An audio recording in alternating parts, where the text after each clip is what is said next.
The planet Vrithar was a distant gem at the edge of the galaxy, a world teeming with resources, fertile ground for agriculture, and rare minerals, the perfect target for the Tirtak. The aliens had watched humanity from afar, and now it was time to strike. Their war beasts would carve a path of destruction from one end of the human colonies to the other. The beasts were massive hulking creatures with armored hides, their claws the size of swords, and eyes that glowed with an unsettling intelligence. They were bred for war and destruction. Nothing could stand against them, not the fleet, not the soldiers, not the towering walls of the colonies. Vrathar's first city, Arcadia, was the first to fall. The attack came without warning, a streak of fire in the sky, as the warships of the Tirtak tore through the planet's atmosphere. Then came the landing. The war beasts charged down from the skies like a storm of fury. The ground shook beneath their steps as they tore into the colony like a pack of ravenous wolves. Nothing and no one was spared their wrath. The human defenders fired everything they had, from orbital lasers to plasma cannons, but it was like throwing rocks at a mountain. The war beasts shrugged off the attacks with no visible damage and continued their relentless assault. The humans fought back with all their might. They tried to evacuate civilians to underground bunkers. They tried to stage counterattacks from fortified positions, but it was all in vain. The war beasts were simply too powerful. Their speed and strength too overwhelming. The streets of Arcadia became rivers of fire as the war beasts roamed freely, snapping up any resistance like prey. Their roars echoed through the city as they tore down buildings with their powerful jaws and crushed anything in their path. In the midst of this destruction, a young lieutenant named Sophia Grant led a group of soldiers in a last-ditch attempt to hold off the creatures. They were holed up in a command center beneath the city's central plaza. Sophia looked at the monitors flashing with updates from the outer perimeter. The numbers were grim. The war beasts had overrun their positions and were moving inward. Every hour more cities were falling. The Tirtak had planned this carefully. They knew exactly where to strike the most vulnerable points of the human colonies. Sophia's heart raced as she watched the live feed of the war beasts hunting down her comrades. She had never seen such sheer carnage. She had never imagined her world would be reduced to rubble so quickly and so mercilessly. Then the feed cut to static, and Sophia cursed under her breath. She knew what that meant. The signal had been lost. She turned to her remaining soldiers. "We fight until the end," she said, her voice steady, but there was a flicker of fear in her eyes. This was no longer a battle for victory. It was a fight for survival. The Tirtak had made their move, and humanity was powerless to stop them. Outside the city, the Tirtak warships hovered like dark clouds, casting long shadows over the broken land below. Their monstrous war beasts continued their rampage, sweeping across the planet's surface with deadly precision. And without remorse, the humans were no longer the hunters, they were the hunted. And as the war raged on, hope seemed like a distant memory. Sophia's last transmission before losing contact with command was simple but profound: "This is only the beginning." And she couldn't have been more right, because the Tirtak had only just begun. The human fleet retreated to the last remaining bastion of hope, the Fortress Colony, a massive space station built high above the planet Vrithar. It was humanity's final stronghold, an imposing citadel brimming with the last of the human military forces. But even here there was no peace. The war beasts had cut off their supplies, and the Tirtak were closing in on them from all sides. Every day the tension grew as reports flooded in from the remaining colonies. The beasts were everywhere. Cities were being razed and entire populations were being slaughtered. The first wave of humanity's defenses had already been obliterated. The second wave was already mobilizing, but the odds were not in their favor. Inside the Fortress Colony, the atmosphere was thick with dread. The commanding officers gathered in a war room, listening to the grim reports, their faces etched with exhaustion and disbelief. They had never prepared for a battle like this. They had fought alien invasions before, but nothing like this. Nothing could have prepared them for the horror of the Tirtak war beasts and their unrelenting assault. General Marcus Hale stood at the head of the table, his eyes scanning the holographic map of Vrithar. It was a map of devastation. Every sector was marked red and flashing, the city's coordinates wiped out, or under siege? What do we have left? He asked, his voice tight. We're almost out of time. The operations officer, Lieutenant Ethan Cross, looked up from his console, his voice hesitant. We have around 20,000 civilians left scattered across the planet. They're hiding in bunkers and underground shelters, but they're not safe for long. Our orbital defense platforms are still operational, but they're under heavy fire from the Tirtax warships. We'll be out of ammunition in a matter of days. We have nothing left to stop them. We've already lost half of our fleet to their bombardment, and the rest of our forces are scattered across the surface and cut off from here. Hale slammed his fist onto the table. We can't lose the last of our colonies. We can't let the Tirtac wipe us out here. He turned to the officer in charge of the fleet, Admiral Teresa Diaz. What's our best shot at holding them off for now? Admiral Diaz was silent for a moment as she considered their options. We have one remaining tactic we can try, she said slowly, but it's risky. We've developed a series of subspace weapons designed to disrupt their warship shields, but we don't know how effective they'll be against the war beasts. We've never tested them in combat, and we don't even know if the war beasts can be stopped by anything we throw at them. Hale clenched his jaw. Then we'll have to test it now. There's no time left. We launch everything we have at them. If we can slow them down even for a few hours, we might have a chance to regroup. We've fought back invasions before. We can do it again. The plan was set into motion quickly with military precision. The remaining fleet launched into the fray, launching every weapon at the Tirtac warships in a desperate attempt to push them back at the same time. Ground forces began a last-ditch evacuation of civilians from the cities still under siege. They'd fought their way through the crumbling streets to reach the shelters, but with every passing minute the war beasts drew closer. They could hear the distant roar of the creatures as they tore through the remnants of their comrades. Back inside the fortress colony, the atmosphere was heavy with uncertainty. General Hale paced back and forth, his mind racing with possibilities, but none seemed to offer hope. The countdown clock on the wall ticked down relentlessly as he listened to the reports coming in from the front lines. Every update seemed to carry worse news, but they couldn't give up. Not now, not when they were so close to losing everything. Then came the announcement the first wave of subspace weaponry had been deployed, and it was having some effect. The Tirtac warships faltered for a moment, their shields flickering and weakening.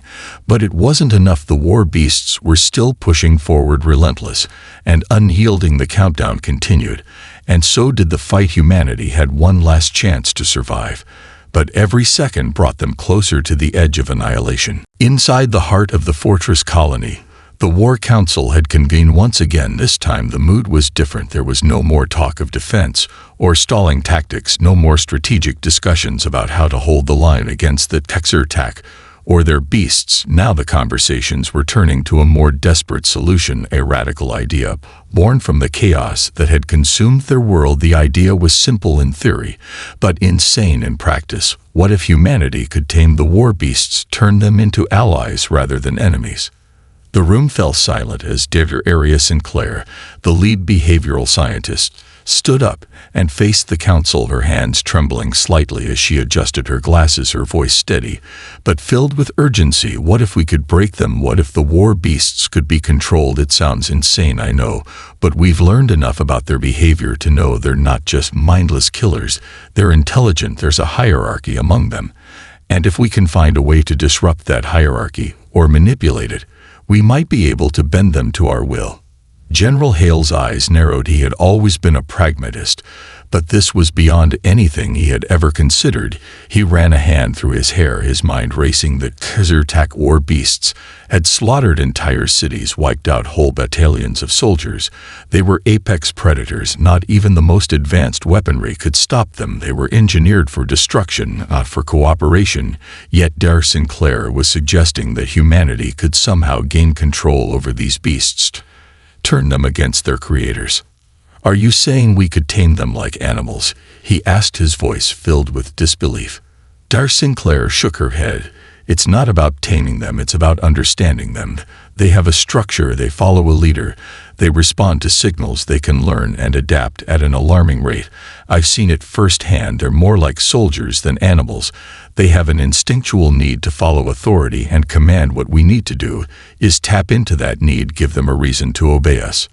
A murmur of disbelief swept through the room. Some of the officers exchanged uneasy glances, others looked like they were about to speak, but paused, unsure of what to say. General Hale held up his hand, and the room fell silent again. The idea was wild, almost too much to believe, but at this point they had nothing left to lose. They were running out of options and time. He thought back to the first attack, how their entire defense had crumbled under the weight of the war beast's assault, how their best efforts had been in vain. But what if they could control them? What if there was a chance to turn the tide, even if it was just a slim one? "What exactly do you propose, Dar Sinclair?" he asked finally. "We need to capture one of the war beasts alive," she said. "If we can get close enough to one of them, we can use behavioral modification techniques.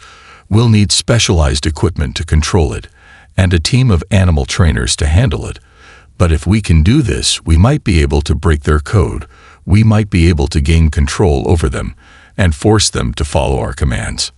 A deadly silence followed her words. The idea was terrifying, and yet it was the only possibility that seemed even remotely feasible. Hale could feel the weight of the decision pressing on him.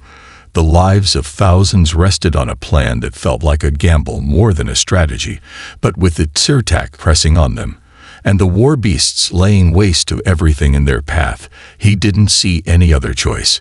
"And if we failed?" he asked quietly. "If we fail," Dar Sinclair's eyes were unblinking, "then we die.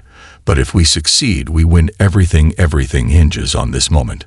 The room was still, but the sense of urgency was palpable. The War Council had no other path forward, not if they wanted to survive the Tirtak's onslaught and reclaim their future. The decision was made, and within hours the operation was set into motion.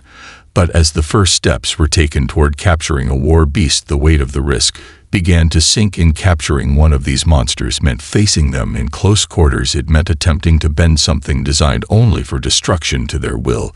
But it was humanity's last hope, and they would have to take that leap into the unknown.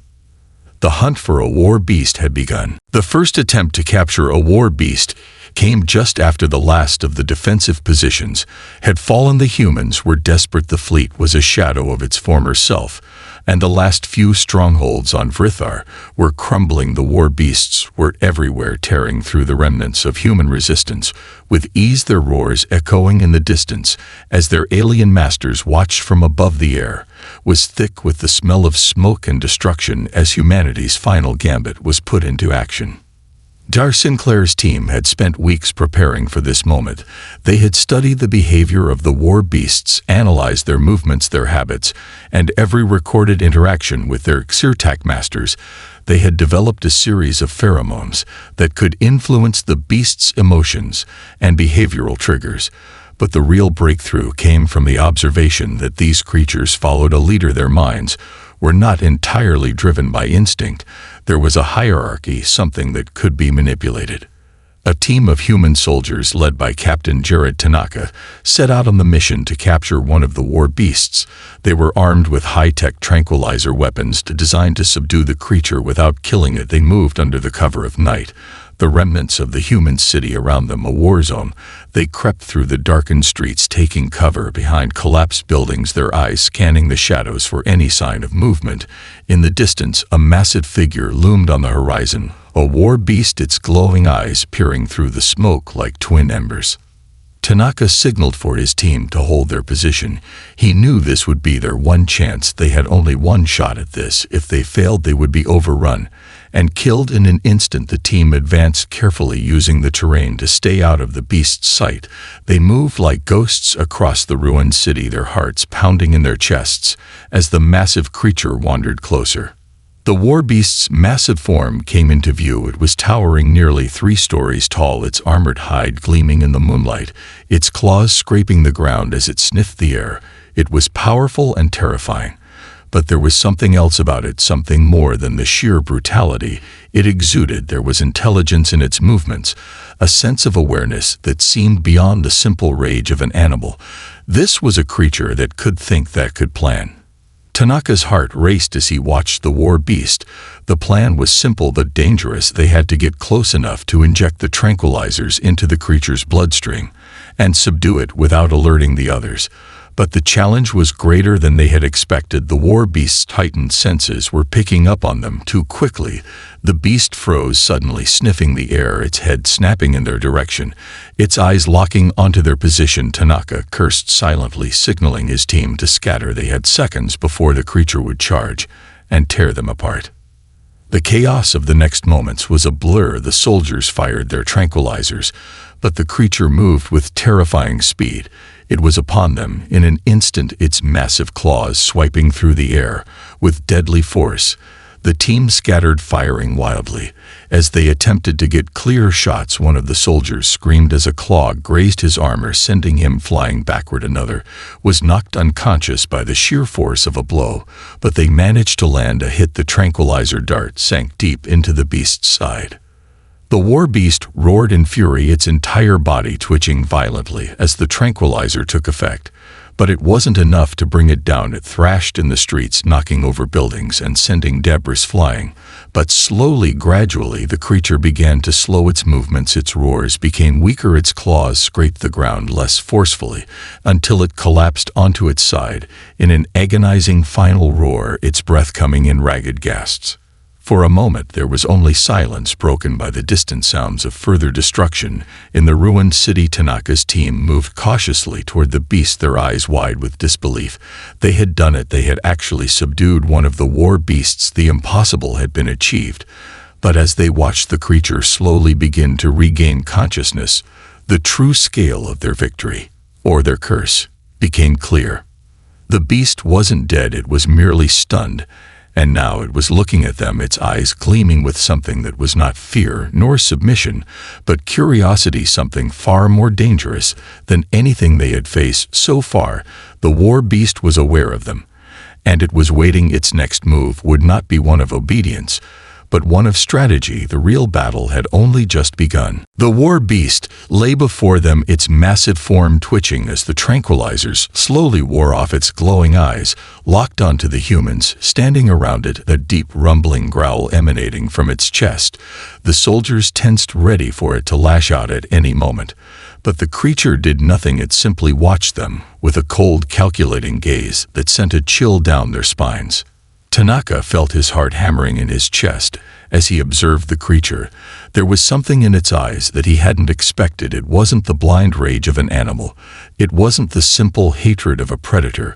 It was something more, something intelligent, something capable of understanding its surroundings. The war beast had been subdued, but it had not been broken. It was aware of them. It was aware of the trap they had set for it, and it didn't trust them. Dr. Sinclair's team moved quickly to secure the area. They set up equipment to monitor the creature's vitals and analyze its behavior, but there was an air of unease among them. The more they observed the war beast, the more they began to realize that taming it might be more than just a matter of using tranquilizers and pheromones. They had underestimated the complexity of these creatures, and now they were beginning to see just how dangerous their plan truly was. Dar Sinclair paced nervously beside the beast as her team worked to apply restraints to it. She had never been this close to one of them before, not like this. The war beast's sheer size and power were overwhelming. She had studied its behavior, but this was different. The creature was no longer just a subject for study. It was a force of nature, a wild, untamed power that could destroy everything in its path if it decided to turn on them. Tanaka approached cautiously, his weapon still in hand. As he studied the creature, it hadn't moved since they'd subdued it, but he knew better than to assume it was out of danger. One wrong move, and they could all be dead. He glanced at Dr. Sinclair. "What now?" he asked, his voice tense. "We need to break its hierarchy," Dr. Sinclair replied, her voice shaking slightly. "We need to make it submit to us." But I don't think we can do it the way we thought we would. These creatures are more than just beasts. They have a social structure. They follow leaders. They have strategies. They think they know when to fight and when to retreat. And they understand threats on a level that we can't fully comprehend. If we're going to control this one, we need to understand how it sees us, how it perceives us, not just as prey or an enemy, but as something it can work with or manipulate. Tanaka frowned. It sounds like a bad idea. He said, we're talking about something that can tear us apart in seconds, and you want to try to talk to it like it's some kind of soldier. Dr. Sinclair's eyes flicked to the creature, its gaze still locked on them. The war beast had been quiet for too long. Its patience was uncanny, as if it were waiting for something. She didn't know what, but she could feel the tension growing. It was aware of them. It was waiting for the right moment to strike. But for now, it was watching and learning. Tanaka continued to hold his weapon ready to act, but the longer he stared at the war beast, the more he began to wonder if it wasn't just a killing machine. After all, maybe the stories were wrong. Maybe these creatures weren't mindless animals that killed without reason. Maybe they had a purpose, a reason for everything they did, and if they could find that purpose, they might have a chance at survival. But that was a dangerous assumption, one that could cost them everything. Dar Sinclair stepped forward cautiously. She extended her hand toward the war beast, but as her fingers neared its face, the creature's eyes shifted suddenly, no longer filled with curiosity, but with something colder, something more calculating. She froze mid-motion as a deep growl emanated from the beast, its chest vibrating with the intensity of it. It was then that she realized the truth. The war beasts weren't just following a leader, they were plotting their own course. They weren't merely responding to their Xertac masters, they were waiting for something else, for an opportunity to rise above them, to seize control of their destiny. And now they were learning from humanity too. The creature shifted its position, and for a brief moment, Dar Sinclair saw the flash of something like a grin in its eyes, as if it knew exactly what she was thinking, and it was only a matter of time before it turned the tables on them. The truth was clear now. These beasts were not just tools of war, they were intelligent and cunning, and if they could think like this, humanity was in far more danger than they had ever realized. The war beast shifted uneasily, its glowing eyes never leaving Dar Sinclair as it began to rise from the ground. The tranquilizers had worn off completely now, and the beast seemed more aware than ever. The tension in the air was thick and palpable. The soldiers instinctively tightened their grips on their weapons, their fingers itching to fire at the slightest sign of aggression. But Tanaka held up his hand, signaling them to wait. This was no longer a simple matter of subduing the creature. This was a game of survival, one where they didn't know the rules. Dar Sinclair stepped back slowly, eyes never leaving the creature's face. She could feel the weight of its gaze like a predator studying its prey. But she refused to show fear. She had studied these creatures for years, and this one was different. It was not acting like the others she had observed. It was intelligent and calculating, but it was also more patient than she had expected. She knew it could attack at any moment, but it hadn't yet. It was waiting for something. The silence stretched on as the team continued to observe the creature carefully. Every step it took seemed deliberate and controlled, as if it was considering every possible action before moving. Dar Sinclair's mind raced with possibilities. She had thought they could control it. She had thought they could break its will, make it obey them. But now she wasn't so sure. The creature was too smart, too cunning, and she realized with a cold shiver that they might not be in control at all. Tanaka watched the beast's movements with growing unease. The creature was enormous and powerful, and though it hadn't attacked yet, there was something in the way it moved that made his skin crawl. It was no longer just a monster to be captured. It was an enemy that understood them, that could predict their actions, and worse yet, it was starting to learn from them. The soldiers around him shifted uneasily, as well, their fingers still on their weapons, but none of them dared to make a move. They were waiting, just like the war beast was. Then the unexpected happened. A low rumbling sound echoed through the air. The ground beneath them trembled, and in the distance came a series of loud crashes, as if something massive was tearing through the city. The war beast's head snapped toward the noise, its posture shifting from cautious to alert, and for the first time since they had captured it, it seemed to show fear. It growled low in its throat, the sound almost like a warning, and for the first time in that moment, Tanaka understood the truth. This beast was not just dangerous, it was part of something much bigger than them.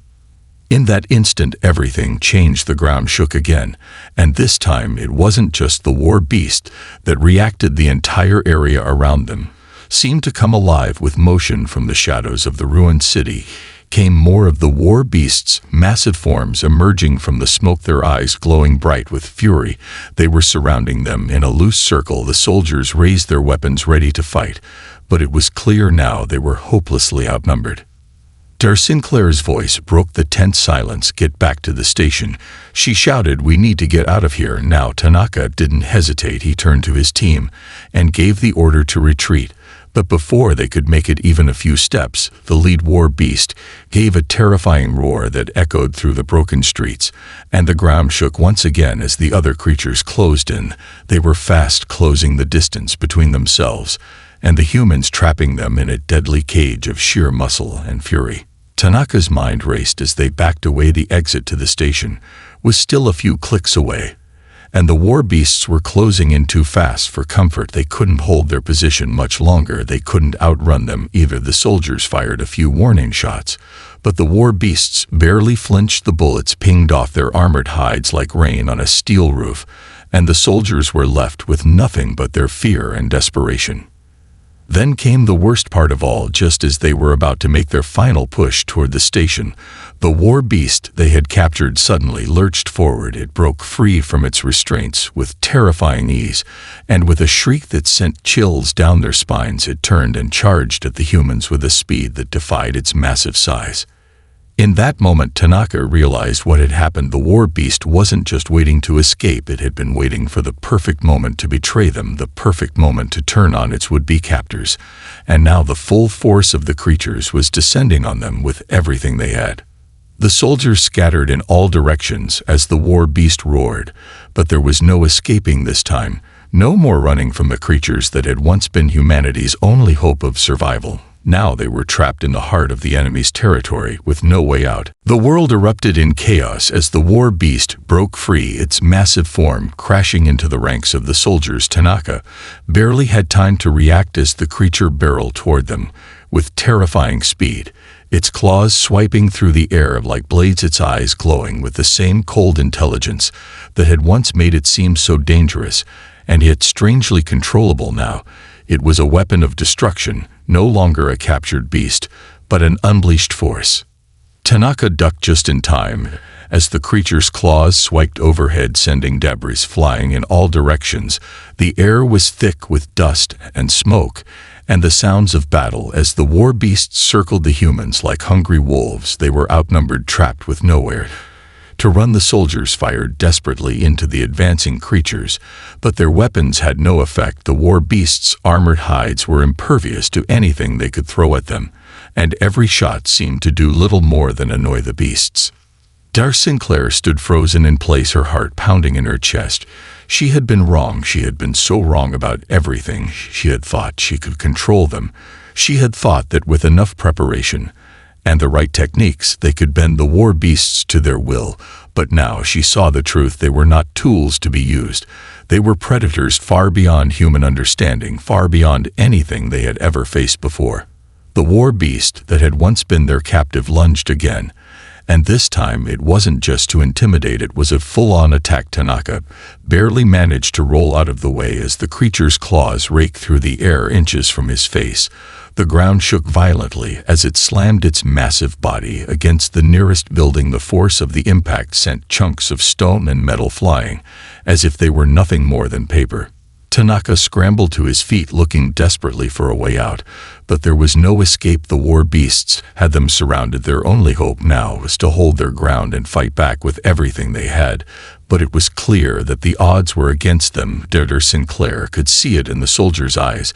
They were losing hope too quickly. The sheer terror in their faces made her stomach twist, and for the first time since this nightmare began, she wondered if they could survive this at all. As the soldiers continued to scatter in all directions, the war beasts circled closer with their monstrous forms, blocking any chance of escape. The Tirtak stood among them, observing everything with a cold detachment, their alien eyes flickering with calculated amusement as they watched humanity's final moments unfold around them. Tanaka's breath was shallow, his heart racing. As he surveyed the battlefield, they were surrounded. There was no way out, no way to fight back. The war beasts were relentless, and every move the soldiers made only seemed to drive them closer to their doom. Sinclair's mind was reeling. She had thought they had a chance. She had believed that if they could control the war beasts, they could turn the tide of the war. But now she saw the truth. The war beasts were never meant to be controlled. They were only a part of the Tirtak's greater plan, and humanity had been nothing more than a pawn in that plan. The Tirtak raised a hand, and the war beasts stopped their movements, freezing in place, as if waiting for their master's command. The alien's voice was cold and eerie, as it echoed across the battlefield. "You should have known your efforts were futile," it said. "Humanity is not a force of nature. You are just insects in the grand scheme of the universe." Tanaka's eyes burned with anger, but he held his tongue. The Tirtak's words were meant to break their spirit, to make them feel small and insignificant, but Tanaka wasn't ready to give up, not yet, not when there was still a glimmer of hope. Sinclair stood frozen in place, her mind racing. She had to think of something that could turn this around, but what could they do against a force like this?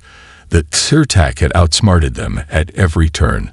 The war beasts had been their hope, and now even that had been shattered. She glanced at Tanaka and the other soldiers. They were tired, their faces grim with the knowledge that they were likely facing their last moments. But there was something in their eyes, something that wouldn't let them give up, not without a fight. And in that moment, Sinclair realized that maybe they hadn't lost after all. Maybe there was still one last chance to turn the tables. She turned to Tanaka. "I have an idea," she said, her voice barely above a whisper. "But we need to act fast. We don't have much time." "What is it?" Tanaka asked urgently. "It's risky," she said, "but it might be our only shot. I need to get close to the Tirtak. If I can get to him, I can use the pheromones we developed to disrupt the war beasts' hierarchy. If I can confuse them just for a moment, we might be able to break their control over them long enough to give us a window to escape." Tanaka looked at her with disbelief. "That's insane," he said, "but it's the only chance we've got left, isn't it?" Sinclair nodded. "It's a gamble, but it's all we have left." The plan was simple but dangerous. Sinclair would have to get close enough to the Tirtak to deploy the pheromone disruptors without getting killed in the process. Once they disrupted the war beast's hierarchy, they might have a brief moment of chaos, where the creatures would turn on their masters, or at the very least hesitate long enough for the humans to make their escape. Tanaka rallied the soldiers as Sinclair prepared herself for the perilous task ahead. They weren't going to go down without a fight. They would give everything they had, and if they failed, at least they would go down swinging. The soldiers moved into position, taking cover as Sinclair began to creep toward the Tirtak. She could feel the eyes of the war beasts on her every step. She took every breath she drew felt like a countdown to their death. The Tirtak was still watching them, its alien gaze unwavering, as it stood among its war beasts. They were waiting for something. They were waiting for her to make her move. And in that moment, Sinclair knew that if she failed, they would all die. But if she succeeded, they might just have a chance to survive. With a deep breath, she stepped forward, the pheromone device hidden in her hand, her heart pounding in her chest. As she moved closer and closer to the Tirtak, her mind focused on the task at hand. She couldn't afford to hesitate. She couldn't afford to fail. The war beasts shifted restlessly around her, their glowing eyes flicking toward her, as if they knew something was about to happen. And then, just as Sinclair reached the Tirtak's side, she activated the device and released the pheromones into the air. For a moment, nothing happened, and then the world seemed to explode. The war beasts let out a collective roar as the pheromones began to affect them. Their hierarchy crumbled. The creatures looked confused, disoriented, as they began to lash out at one another and at their masters. The Tirtak shouted in fury as it tried to regain control, but it was too late. The beasts were no longer following orders. They were wild animals once again, and now humanity had a chance to strike back. The battlefield erupted into chaos as the war beasts turned on their masters, their roars of confusion and fury reverberating through the air. The pheromones had worked, but the effects were wild, unpredictable. The creatures were no longer the controlled weapons of destruction they had been moments before. Now they were unrestrained and vicious, their instincts flooding their minds without the guidance of the Xertak, and in that moment humanity had an opportunity to survive. Dr. Sinclair didn't hesitate. She turned and sprinted toward Tanaka, her heart pounding in her chest, her mind racing with the realization that the Xertak were no longer in control. But it wasn't over, not yet. The war beasts were wild and dangerous now, and they were just as likely to kill humans as they were their former masters. The soldiers quickly regrouped, firing their weapons at any war beast that came too close. But the creatures were disoriented, and their attacks were erratic. It wasn't the perfect victory, but it was a chance. Tanaka shouted for everyone to fall back to the station. Now he barked as he fired a few quick shots at a war beast that was charging toward him. The creature veered off just in time, but Tanaka knew it was only a matter of time before the beasts regained their bearings and started hunting them down again. He motioned for the others to follow, and they began to retreat toward the last stronghold they had left.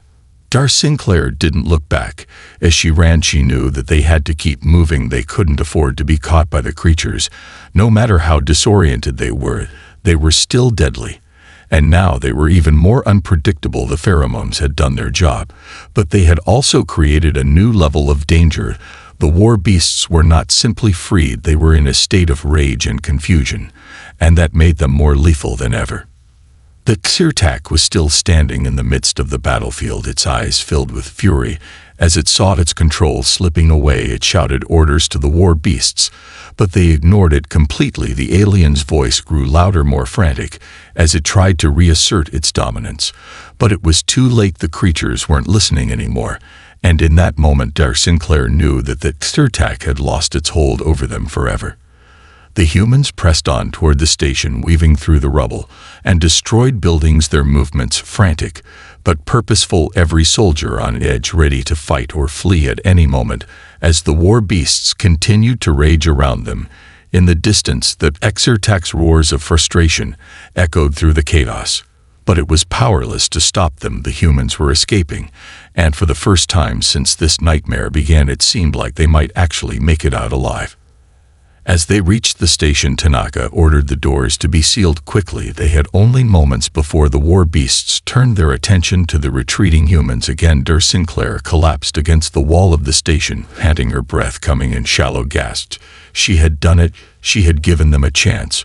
But there was still so much left to do. The war beasts weren't defeated. They were just momentarily distracted, and the Xertak would not give up easily. They had to regroup and figure out what their next move would be. But for the first time in a long time, Dar Sinclair allowed herself to breathe. "We did it," Tanaka said, his voice tired, but with a note of triumph in it. "We made it out." "For now," Dr. Sinclair replied, "but this is far from over. We've only scratched the surface of what the Xertak are planning. And if we don't act quickly, they'll regroup and try to wipe us out again. They won't let this failure go unpunished." "We'll be ready," Tanaka said firmly. "We fought too long to let it end now." Dar Sinclair nodded, her gaze hardening as she looked out through the broken windows of the station at the smoke-filled sky. She knew the war wasn't over, that Xertak would be back, and they would come stronger than before. But humanity had one thing the aliens didn't understand: resilience. The war beasts had been their weapon, but now they were free, and they had just seen how easily that power could be shattered. The tables had turned, and for the first time in this war, the humans had the upper hand, but it wouldn't last long. They had to use their advantage while they still could. The fight was far from over, but humanity had won its first victory, and that alone was enough to keep them fighting.